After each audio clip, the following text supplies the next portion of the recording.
Em tua presença, maravilhado estou em ti.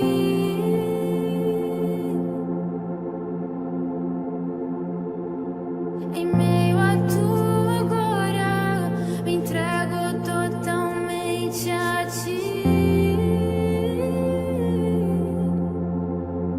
Clamamos, Santo, Santo.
Olá, Celebração Online, muito bom estarmos juntos aqui, mais uma vez.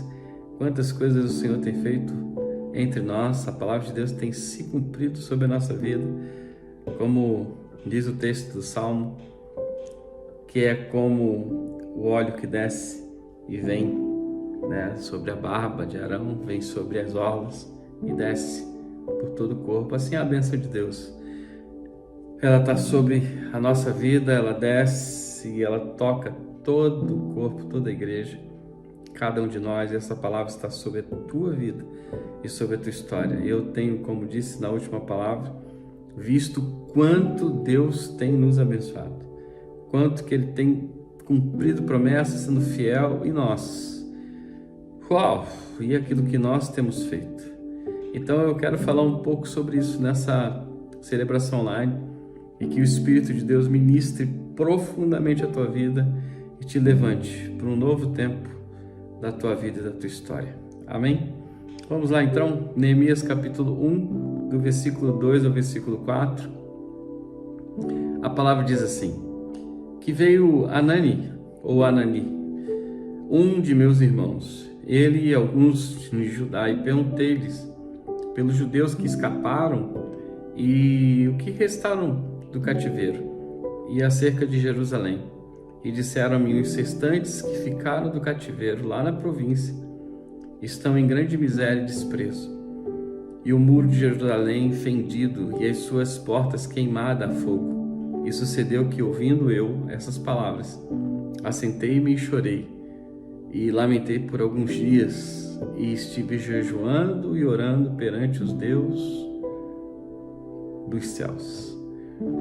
Pai, ministra a nossa vida, a nossa história, esse momento que nós temos vivido, e eu clamo, Senhor, levanta-nos nessa geração a vivermos o nosso chamado e o propósito que está no teu coração, em nome de Jesus. Nos fortalece, nos ajuda, nos renova para um novo tempo. Aleluia. Amém, queridos. Eu percebo, fazer uma introdução aqui, o quanto que hoje nós temos como que tantas coisas para nos desviar a atenção daquilo que realmente nós somos chamados. E se formos pegar o exemplo de Jesus, que é o nosso maior exemplo, a gente pode ver que Jesus, ele não abriu mão de uma coisa: do seu chamado como filho, como ungido de Deus, e também de todo o propósito que já estava estabelecido e escrito. Os profetas, eles já anunciavam esse propósito. E nisso se desenvolveu todo o chamado, a vida de Jesus.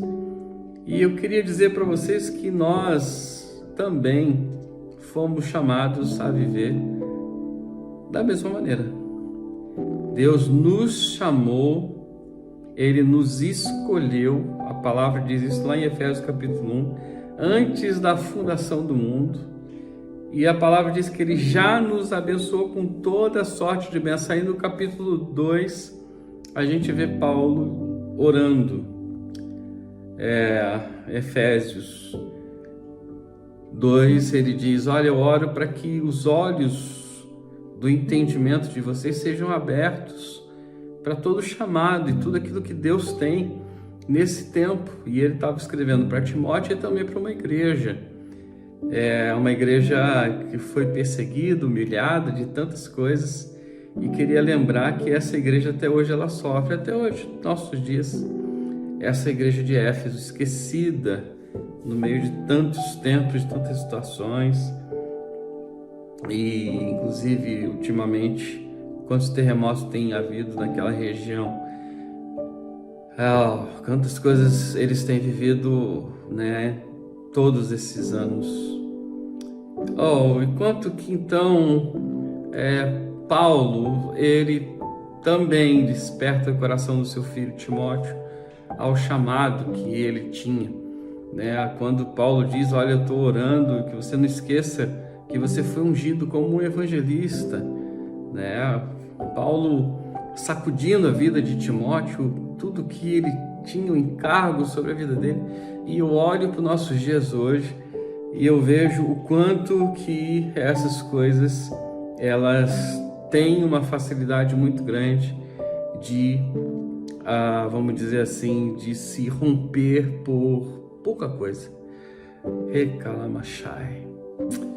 Queridos, Deus, Ele nos chama, sim, para nós podermos viver, a excelência daquilo que nós somos nele. Quando eu olho Neemias, eu vejo que Neemias, ele poderia, como qualquer cidadão, ouvir que os seus irmãos, suas famílias, seus patrícios, seus conterrâneos, né, de lugar, de país, ele poderia ouvir como qualquer outra pessoa, que eles estavam passando por grande dificuldade, as portas tinham sido queimadas, os muros caídos, eles estavam numa ruína terrível, e ele poderia ouvir isso, como muitos, e deixar passar, como diz, batido. Mas ele não fez isso. Nós vemos que Neemias, na sua geração, ele entendeu em Deus aquilo que de fato ele foi chamado e ele colocou isso em prática. Nós hoje, irmãos, podemos ter inúmeras situações na nossa vida, na nossa história, que a gente pode colocar, vamos dizer assim, como uma justificativa. Aqui em Portugal fala justificação daquilo que a gente tem que fazer, mas não faz. Por causa disso, por causa daquilo, por causa do sei o quê, por causa do não sei casar. Neemias, nesse momento, com toda a dificuldade que ele tinha, e a palavra fala que ele era copeiro do rei, ele dependia do rei, do palácio, ele poderia até morrer se o rei visse nele qualquer tipo de afronta ou situações estranhas no caráter dele, na vida dele. Mas mesmo assim não, Neemias, ele se posiciona no chamado, e a gente pode dizer que a primeira coisa que ele fez foi amar aquela região, amar aquele povo, e o quanto que o diabo ele quer trazer tanta distração. Eu digo outra vez, o diabo, para que nós não tenhamos esse tipo de percepção. Uma vez eu ouvi um testemunho de 2 pastores muito conhecidos e que deram frutos no Brasil. Eles se encontraram no voo e um teve a curiosidade de perguntar para o outro: o que Deus falou contigo no início do teu chamado, do teu ministério? E esse pastor que recebeu a pergunta, mais velho que esse que perguntou, ele disse: olha, não foi nada em específico. Não teve nenhuma profecia, não teve ninguém que veio falar. A única coisa que eu ouvi foi ir de pregar o evangelho a toda criatura, porque está escrito lá em Marcos capítulo 16, 15, e Mateus capítulo 28, 19 e 20, ir de fazer discípulos. E nisso ele desperta para essa palavra, ele vai atrás dessa palavra e ele começa a amar a Deus e vidas. E eu queria te perguntar, até que ponto nós temos feito isso? O que nós temos vivido, queridos? Quais são as tantas justificativas que nós temos para a gente não viver aquilo que de fato nós somos chamados antes da fundação do mundo? Efésios capítulo 1. E a Bíblia diz que ele já nos abençoou. Qual é a percepção que nós temos? Mas no meio disso, eu entendo, existe também trevas, inimigos, mas existe a palavra de Deus, existe a igreja, existem pessoas que, como essa pregação, podem vir, sim, e nos trazer um despertamento de que o que nós temos feito. Amado Deus, amado vida, pessoas, qual que é o nosso trato, a prática, o mínimo, a simplicidade, o que nós temos feito para isso? Para despertar na minha geração esse amor, a ponto de que eu vou tocar em vidas. E Neemias, ele ouve aquilo, a palavra diz que ele fica assim, muito tocado com aquela resposta de Hanani, e a palavra fala que ele esteve lamentando, chorando e jejuando por uns dias. Por quê? Porque ele quebrantou.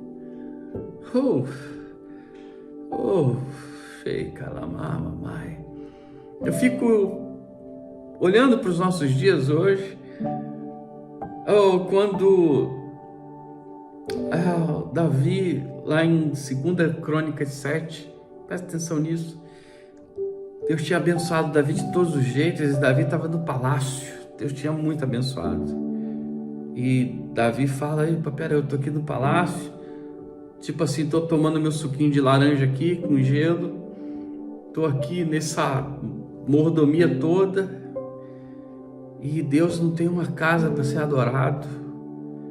O que eu tenho feito? E Davi se constrangeu ali, chamou Natã e disse: Natã, nós temos tudo aqui e o meu Deus não tem uma casa. E ali já era vamos falar assim, um anúncio, uma profecia de Natã, que era um profeta, de que essa casa seria restabelecida, não na força de Davi, mas Davi teve esse coração a ponto de que Davi, muitos não dizem isso, foi ele que preparou tudo para que Salomão pudesse então edificar. Quem que preparou tudo? Davi. Tudo, queridos. Salomão foi a cabeça pensante no momento certo, na hora certa. Mas Davi teve esse coração. E eu pergunto, e nós? Aonde que está nosso coração? Onde está a nossa vida? O que vem na frente? Quando eu me converti, muitas vezes eu tenho pensado nisso. Nesses dias, eu me converti ouvindo um tipo de pregação. E hoje? Que tipo de pregação eu ouvi? Deixa tudo e segue Jesus. E hoje, será que tem esse tipo de pregação? Será que deixar tudo por Jesus existe hoje? Um dia eu já contei isso, que um ministro de louvor do Brasil foi numa conferência missionária. Ele era novinho ali, jovem, e fizeram a pregação sobre missões e perguntaram quem quer. Ele falou que tinha uns 500 jovens e ele estava lá na frente, e ele levantou: eu quero ser missionário. E ele olhou para trás, e quando ele olhou para trás, ele tomou um susto. Só ele levantou. E Deus levantou ele no Brasil. Então, quantas são as justificativas que nós temos?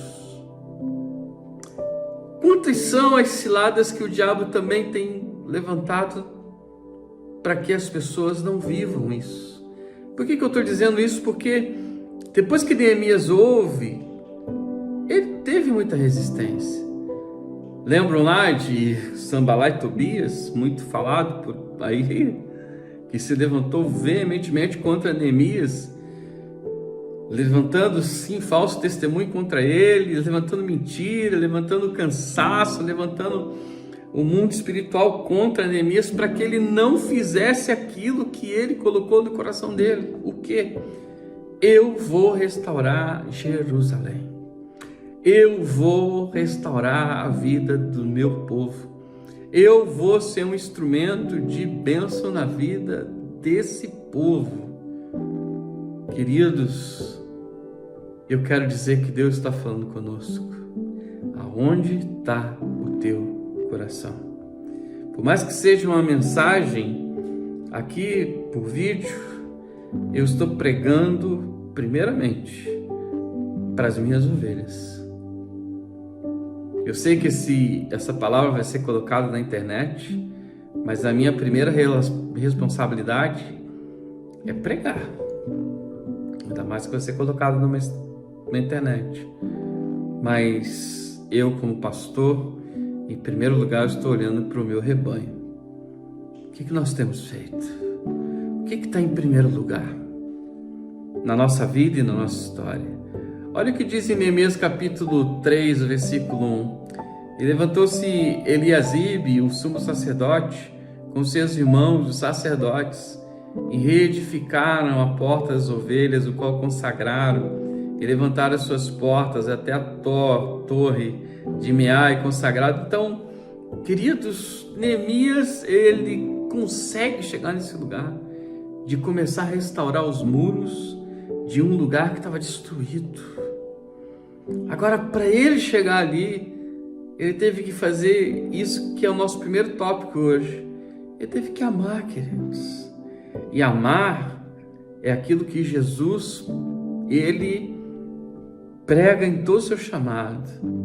E ele um dia responde a um homem: o que nós devemos fazer para adorar a Deus? E ele responde: olha, amar a Deus e amar o próximo como a ti mesmo.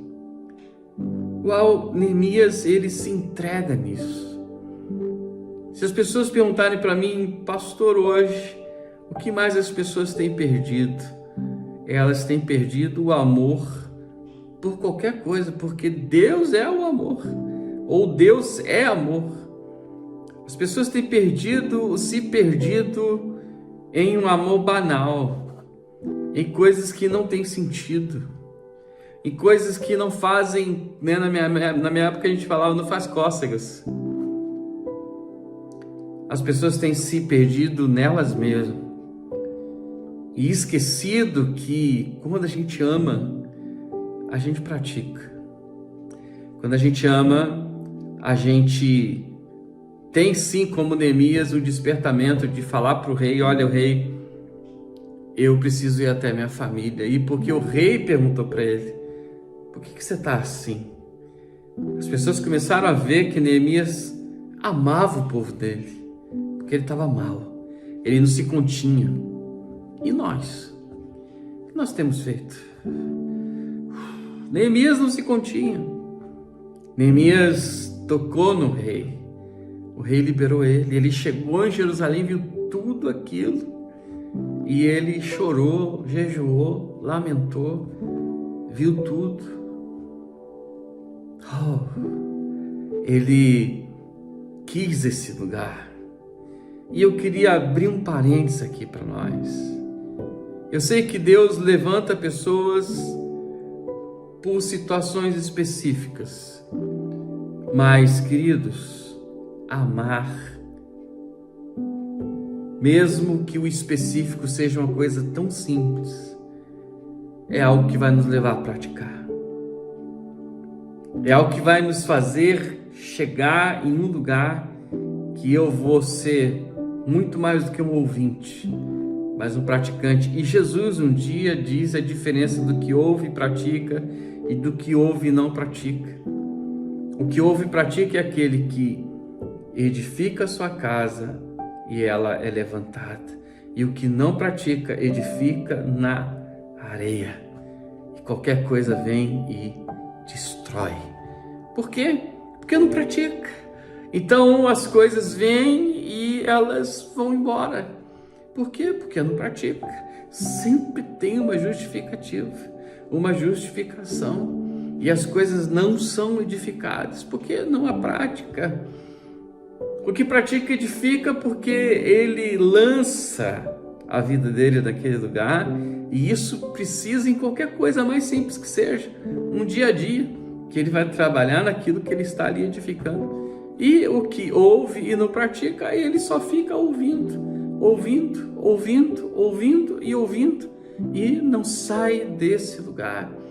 Queridos, eu percebo que isso está muito ligado a esses dias onde nós temos resposta para tudo, menos resposta para Deus, para o Espírito Santo de Deus, para aquilo que Deus tem a fazer nesses dias na face da terra. Eu queria ler o último versículo que está lá em Isaías 61:1. O Espírito do Senhor Deus está sobre mim, porque a palavra diz aqui: o Senhor me ungiu para pregar as boas novas aos mansos.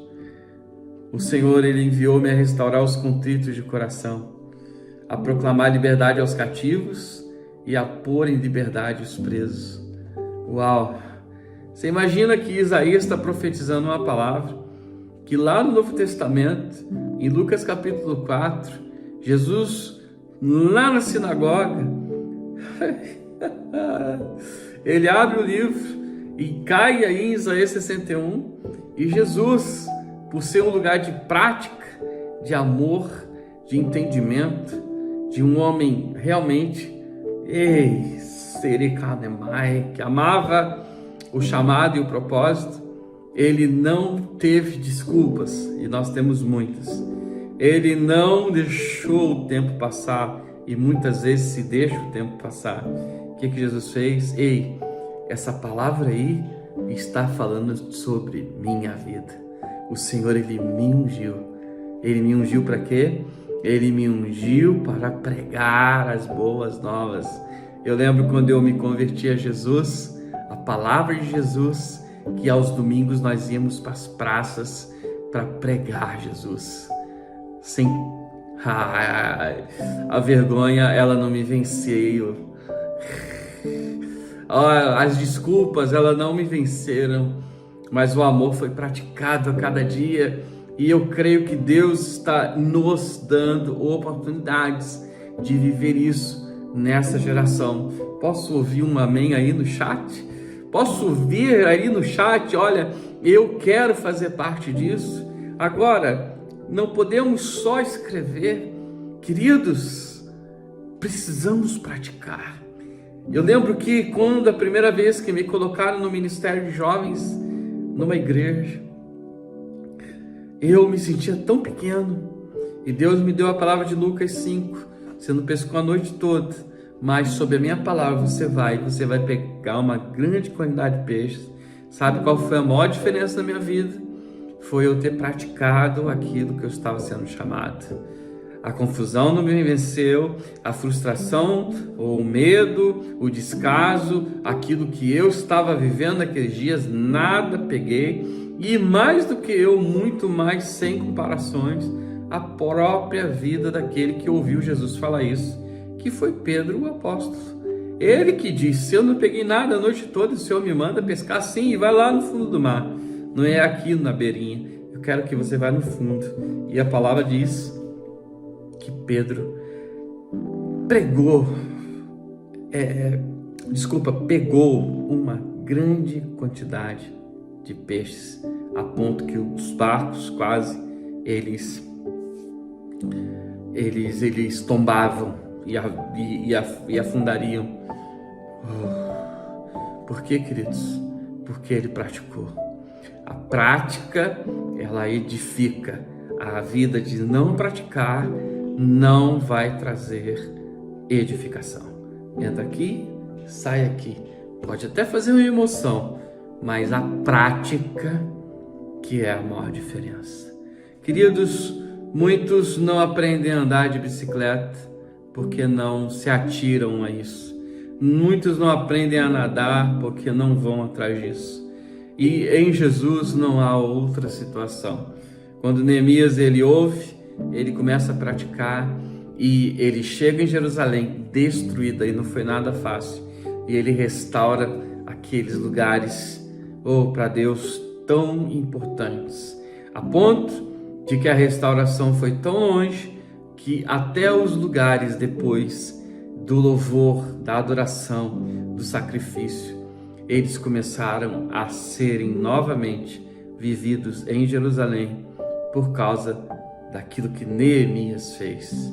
Eu quero dizer para vocês, com muita paz no meu coração e sabendo nesse momento aquilo que eu estou dizendo para todos nós, o Senhor tem nos abençoado, mas eu queria perguntar para você, e você? Aonde você está? Aonde está o teu coração nesse momento? Eu quero dizer para você algo. As pessoas que amaram Jesus se entregaram. Mesmo se elas estivessem passando grandes dificuldades, elas se entregaram de um tal ponto de que Jesus trouxe cura, paz, alegria, direção e tantas coisas. Eu sinceramente digo para vocês, a qualquer pessoa, a qualquer momento, a qualquer situação que esteja vivendo agora, ou quando nós nos entregamos a Jesus, a sua palavra, eu quero te dizer que o Senhor vem, aleluia, e Ele nos abençoa de todas as maneiras. Eu queria terminar essa palavra dizendo, para essa semana nossa, a última semana do mês de agosto, é isso? Teremos até um pouco de dias mais, mas é a última semana praticamente. O que nós temos feito? Onde está o nosso coração? O que nós temos praticado? Eu acredito que você entendeu aquilo que o Senhor está falando conosco nessa celebração online. Que você seja tocado pelo Senhor e pelo Espírito Santo, essa é a minha oração. E que você se levante não só por aquilo que eu estou dizendo agora como pastor, mas principalmente porque você está olhando para o teu Deus, para o Espírito Santo, para Jesus, e você está se entregando para Ele, para eles e para a obra que eles têm na sua vida e na sua história, que vai trazer tanta bênção para a tua vida em primeiro lugar e para tantos aqueles que você vai abençoar com a tua vida, com a tua pregação, com a tua história, com as tuas ideias, com tudo aquilo que você quer liberar nesse tempo sobre o lugar onde você vive. Amém, queridos? Que Deus te abençoe e que as notícias cheguem. Coloque aí no chat, enche esse chat aí de aleluia, enche esse chat aí, olha, eu quero. O Senhor tem me dado o melhor. Davi um dia disse, que darei eu ao Senhor, que darei por todos os benefícios que Ele tem me feito, que eu darei. Deus abençoe muito você. Vamos lá.